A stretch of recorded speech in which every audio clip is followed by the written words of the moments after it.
में, कुछ emotional narratives में जो मेरे को हमेशा लगता है, मे बी बिकॉज हम इतनी मल्टीलिंगुअल सोसाइटी में रहते हैं, may be because of that, but मेरे को हमेशा लगता है कि एक लिमिटेशन हो जाती है इंग्लिश की। But I try my best कि आई कैन एक्सप्रेस, क्योंकि वो आर्टिस्ट कहते हैं ना कि हम लिखने की कोशिश करते हैं अंदर की आग को दिखाने के लिए, पर कभी ऐसा लगता है कि अपना सीना ही चीर दे ताकि लोग देख लें, क्योंकि लिखा तो ज्यादा, क्योंकि एक्सप्रेशन हमारा इतना लिमिटेड होता है, we are so limited by expression. तो एक इंसिडेंट हुआ था, एक्चुअली अभी भी हो रहा है, ट्रिपल तलाक। हमने लंबा सा कवरेज किया था उस पर, और मेरे को अपॉर्चुनिटी मिली, मैं काफी विक्टिम से का इंटरव्यू ले रहा था। मेरे को एक्चुअली क्या हिट किया था उस कवरेज में कि एक हमारे पास लखनऊ से फुटेज आई थी, एक एडवोकेट ने, मुस्लिम एडवोकेट ने अपनी वाइफ को तलाक दिया, तलाक बोल के, 4 साल का बेटा था उनका, और उनको घर से बाहर निकाल दिया था। और वो फुटेज ये था कि उन लेडी ने उनका गेट पकड़ के जोर जोर से उसको खींच रही थी, और उनका बेटा उनके साइड पे रो रहा था। तो ये हमने चलाया अब हमारे चैनल पे, पर उसको चलाने के बाद एक हफ्ते बाद वो मेरे सर से ही नहीं निकल पाया, वो इमेज मेरे सर से ही नहीं निकल पाई, वहीं पे रही। हमने इतना सब कुछ न्यूज किया उसके बाद, पर वो ही रहा मेरे सर में। हाँ, और मैंने उनसे बात करने के बाद मेरे अंदर ही इतना वो आक्रोश आ गया था कि मैंने ये लिखा, it's a poem called am I not God's child, and it goes something like this. The union of two souls, I thought. सुनाई दे रहा है मेरे को? The union of two souls.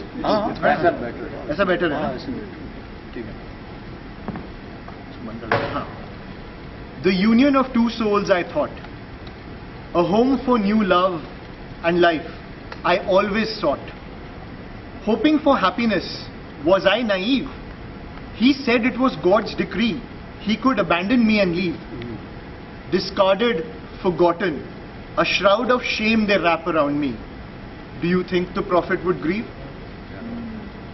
Is anger my right, or is it blasphemy? I learned compassion from God, never such savagery. My child looks for his father. With his small hands he wipes my tears, wondering why I weep. I teach him my faith, but I fear what a man he will be. Do you think the prophet would grieve? How could he have such control over my life? Why am I just a man's wife? Where is my aspiration, my wings, my shield? Was marriage all I was raised for? To go to an alien home and yield? I have been blind. My faith could not elevate me. Do you think the prophet would grieve? My justice is now in the hands of impostors. Long beards and hearts meager, they're no less than monsters. They twist God's intentions and make the faithful cower. I didn't even bother picking up the divine book.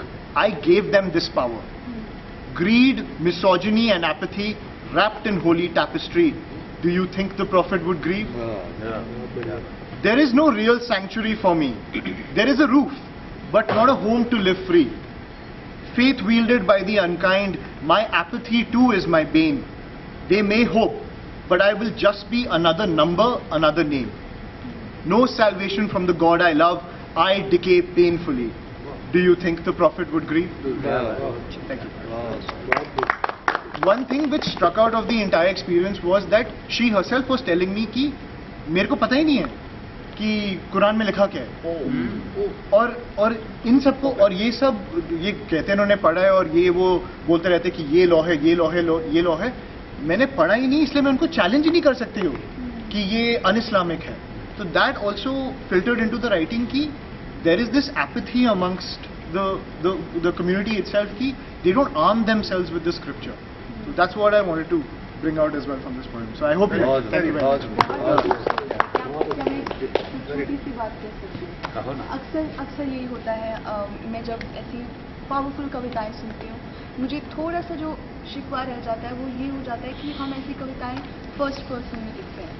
मुझे ऐसे लगता है कि हमें नहीं लिखनी चाहिए, क्योंकि हम एक औरत और बहुत सारी औरतों की त्रासदी और दर्द के बारे में बात कर रहे हैं, और वो आपने फर्स्ट हैंड फेस नहीं किया होता। हाँ। तो मुझे बस हमेशा एक छोटा सा ही फीडबैक रहता है कि जब भी हम ऐसी पावरफुल, ऐसी प्रोग्रेसिव कविताएं लिखें तो हम उन्हें अवॉइड करें कि फर्स्ट पर्सन में ना लिखें। मैं खुद को भी यही समझाती हूँ जब मैं LGBT कम्युनिटी के लिए लिखूँ या कभी, तो मेरी कोशिश ये रहती है कि हमेशा सेकंड पर्सन, थर्ड पर्सन में लिखूँ। सो otherwise I absolutely love. Thank you so much. Thank you so much.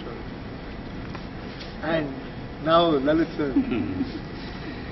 देखिए, मेरी उम्र 74 साल है। माशाल्लाह। क्या करूं? ये मेरा कसूर नहीं। तो मैं 70 साल तक। Does he need a mic? Can we? नहीं। अच्छा। ये कैमरा बाहर से क्या ये कैमरा सर्कल के बाहर जा सकता है? मैं जरा लोगों के कभी कविता नहीं, पर कविता के लिए मैं मरता रहा। कभी कोशिश भी नहीं की, और पता नहीं क्यों ऐसा कभी लगा नहीं कि मैं कविता लिख सकूं। तो अब 3-4 साल से मैंने कविता लिखना शुरू किया है, तो ऐसे समझिए मेरा बचपन है कविता नहीं। अभी बच्चा हूँ मैं। तो वो आपकी कहानियों का तजुर्बा कहा जाएगा। वो कहा जाएगा डोगरी में है, लेकिन मैं हिंदी में पढ़ूंगा और थोड़ा मुश्किल होगा डोगरी। आपको अजीब लगता है कि मैं गाली खाकर जवाब में कविता लिखता हूं। आपको अजीब लगता है कि मैं गाली खाकर जवाब में कविता लिखता हूं। धोखा खाने पर कविता लिखता हूं। जब मुझे महसूस होता है कि किसी अपने ने, अपने मन ने मुझे मार दिया है, तो भी मैं कविता लिखता हूं। और समय पर माफी ना मांग पाने की अपनी निपुणता पर भी कविता लिखता हूं। और समय पर माफी ना मांग पाने की अपनी निपुणता पर भी कविता लिखता हूं। मैं आपको बता दूं, कविता मेरा कवच है। बहुत अच्छे। मैं आपको बता दूं, कविता मेरा कवच है, और यही मेरा हथियार। हर वार के उत्तर में मैं इसका इस्तेमाल करता हूं। ये लड़ाई में मुझे जिताती तो नहीं, पर कभी हार मानने नहीं देती। बहुत अच्छा। ये कविता का हकीकत मेरे ख्याल से थोड़ी छोटी थी, आपको एक और सुना। बिल्कुल इरशाद। एक शब्द होता है पंजाबी डोगरी में खलार। खलार, बिखराव, चीजों के बिखरे पड़े होने की स्थिति, उसको खलार। मेरी पत्नी नाराज रहती है कि सारे घर में मेरी किताबों और कागजों का खलार पड़ा रहता है। मेरी पत्नी नाराज रहती है कि सारे घर में मेरी किताबों और कागजों का खलार पड़ा रहता है। ये मामला तकरीबन सारे मर्दों के साथ। वो नहीं जानती। अच्छा, आगे वो नहीं जानती कि ये अधपढ़ी किताबें, ये आधे अधूरे नोट्स, ये कागजों के टुकड़ों पर टेढ़ी मेढ़ी लकीरों जैसे कविताओं की आमद के चिन्ह, क्या कहते, ये सब मेरी जिंदगी का खलार है। यही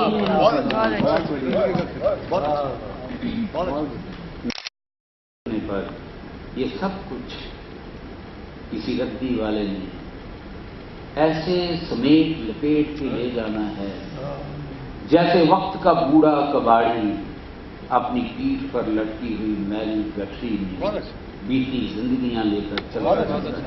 बहुत अच्छे। मैं ये भी जानता हूं कि वक्त बदलने पर ये सब कुछ किसी रद्दी वाले ने ऐसे समेट लपेट के ले जाना है, जैसे वक्त का बूढ़ा कबाड़ी अपनी पीठ पर लटकी हुई मैली गठरी में बीती जिंदगियां लेकर चलता बनता है। घर वाली नहीं जानती कि जिंदगी खलार डालती है और मौत खलार समेटती है। क्या बात।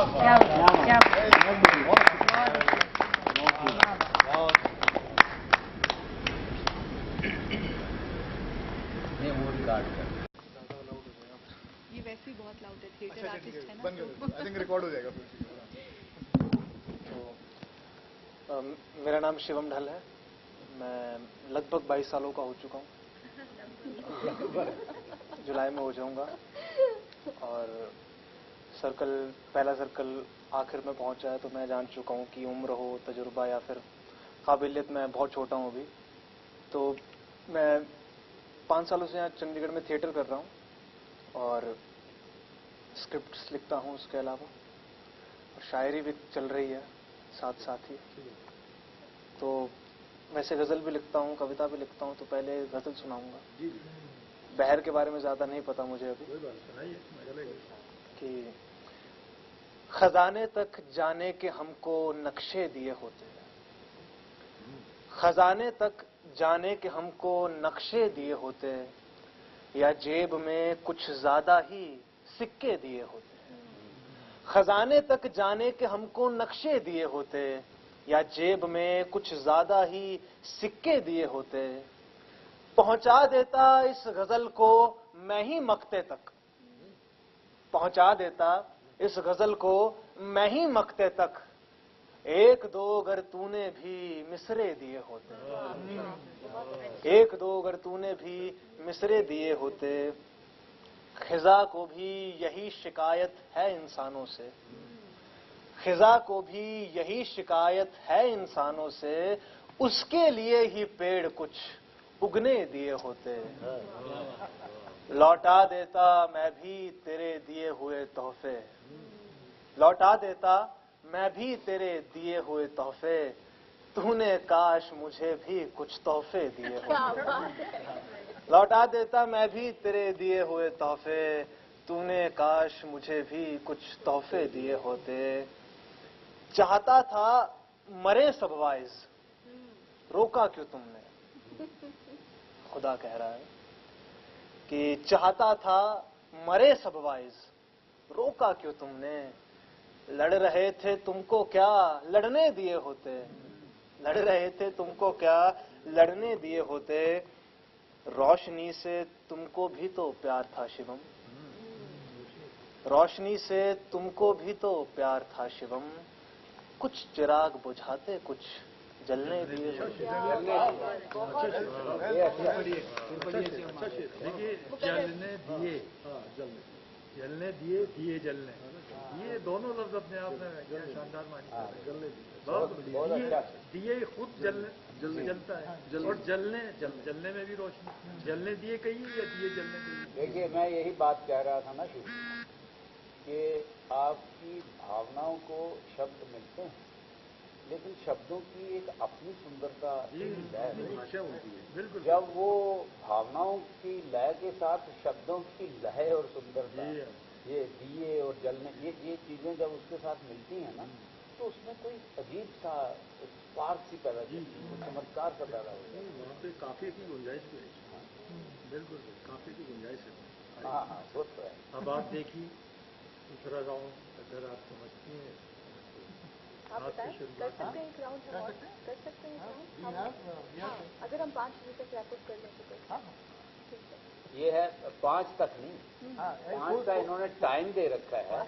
हम 4:40 तक, इसलिए थोड़ी छोटी छोटी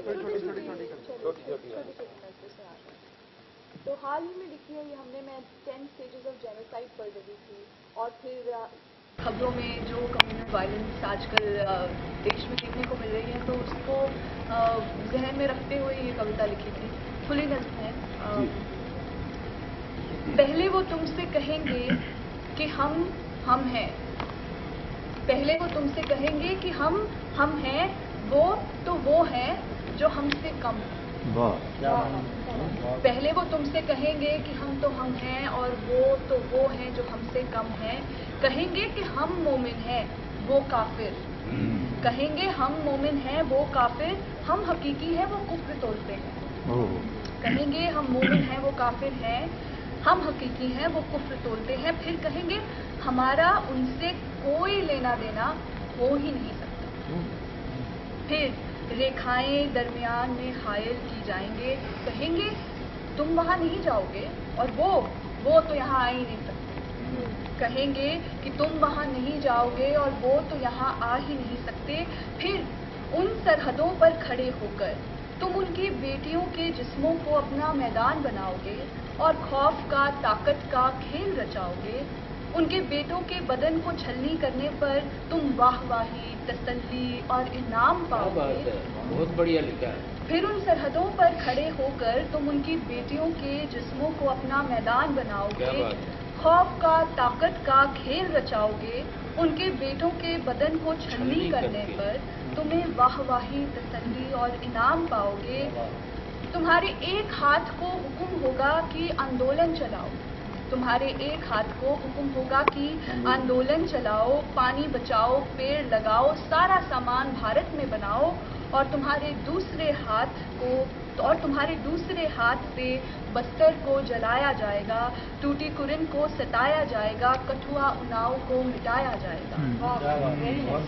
तुम्हारे एक हाथ को हुक्म होगा कि आंदोलन चलाओ, पानी बचाओ, पेड़ लगाओ, सारा सामान भारत में बनाओ। और तुम्हारे दूसरे हाथ से बस्तर को जलाया जाएगा, टूटीकुरिन को सताया जाएगा, कठुआ उन्नाव को मिटाया जाएगा। धीरे धीरे उस पार की चीखें और लाशों की बदबू तुम्हारे बच्चों से छिप ना पाएगी। वो तुमसे सवाल करेंगे, वो पूछेंगे ये क्या किया तुमने। तुम कहोगे अरे वो तो हैवान थे, उनका यही हश्र होना था। तुम कहोगे वो तो हैवान थे, उनका यही हश्र होना था। लेकिन तुम्हारे बच्चों ने तो कभी उन्हें नहीं देखा।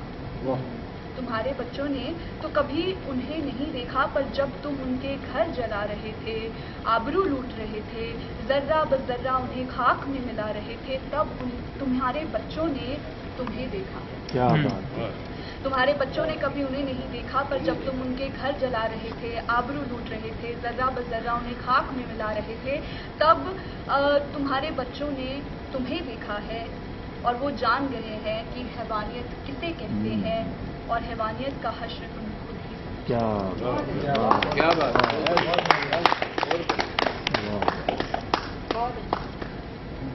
कवि पर सर इस छोटे कवि ने भी एक कविता लिखी है। अच्छा। मेरे घर में एक अजनबी रहता है। मेरे घर में एक अजनबी रहता है, अजीब शख्स है, जादूगर है, सच को मरोड़ कर सीधा कर देता है। अजीब शख्स है, जादूगर है, सच को मरोड़ कर सीधा कर देता है। चंद भाषाओं के बाल अपनी छाती पर लिए, किसी मुहावरे कहावत की तरह, सदैव तत्पर सदा सत्य। चंद भाषाओं के बाल अपनी छाती पर लिए, किसी मुहावरे कहावत की तरह, सदैव तत्पर सदा सत्य। गजब शख्सियत का मालिक है। गजब शख्सियत का मालिक है। एक आंख में देवी, दूसरी में देवता। गजब शख्सियत का मालिक है। एक आंख में देवी, दूसरी में देवता। मुंह में नारद, शब्द शरारत। एक आंख में देवी, दूसरी में देवता। मुंह में नारद, शब्द शरारत। फिर भी दिल का श्रद्धा शून्य, सुंदर कम प्रत्यक्ष जादू। आंखों में आधा सपना, उंगलियां अधूरे तथ्य लिए। बेचैन ख्याल छालों से भरे, फिर भी नंगे पैर लिए, भटकता इधर से उधर। सोचता हूँ आज उसे पकड़कर पूछ ही लूं, क्या तुम एक कवि हो? नायक जी आप आ जाओ, ज्वाइन कीजिए प्लीज। एक श्रोता भी चाहिए ना, आइए आ जाओ प्लीज, आ जाओ। कोई जानना पहचान हम तुम्हारे मेहमान जैसे लोग होते हैं, आके कुछ कह जाते हैं, आपको लगता है कि आप कौन थे, तो उसी विषय में है अनड्रेस। आप मुझे कैसे देख रहे हैं, आप किसी लड़के को भी कैसे देख रहे हैं, उन्हें कैसे बॉडी इमेज में ढाल रहे हैं।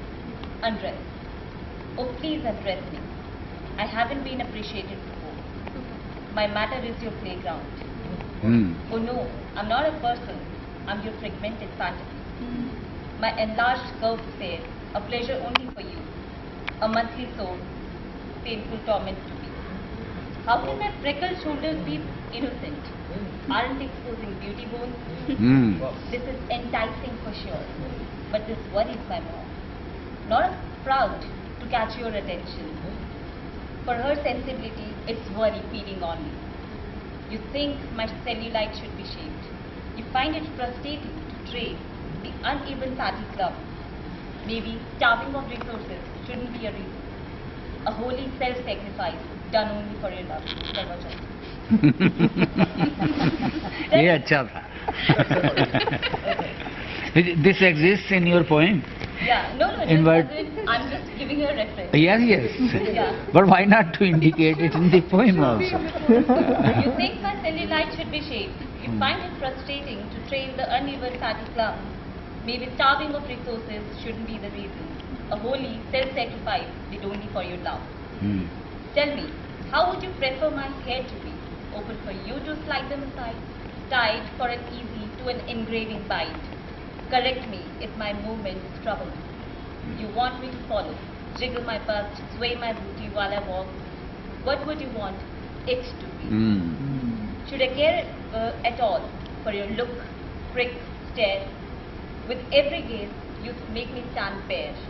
I'm not ashamed. I'm not even feminine. A moment ago, I wasn't even human. No, no, no. An object to decorate a toy with. Carved lump of muscles and bones to warn you if you'll never know me. I have a boisterous laugh to offend you, a humor to scandalize you, a tongue to sting you to the worst, a temper to shun your care. I'm not the one to be teased. I'm too white and unschooled for that. Very good.